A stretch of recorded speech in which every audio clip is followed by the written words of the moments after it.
खालील एक सामायिक समीकरण सोडवा.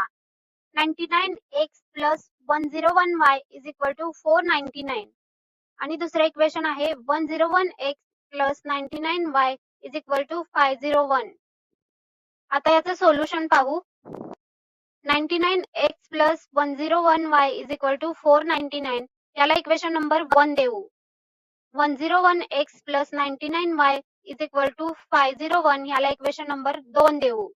इक्वेशन 1 व इक्वेशन सेकंड यांची बेरीज करू. हे असे मांडून घेऊया. म्हणजेच 200x plus 200y is equal to 1000. दोन्ही बाजूंना 200 ने भागू. म्हणजेच x plus y is equal to 5 याला इक्वेशन नंबर 3 देऊ. समीकरण 1 मधून समीकरण 2 वजा करू. हे परत मांडून घेऊ.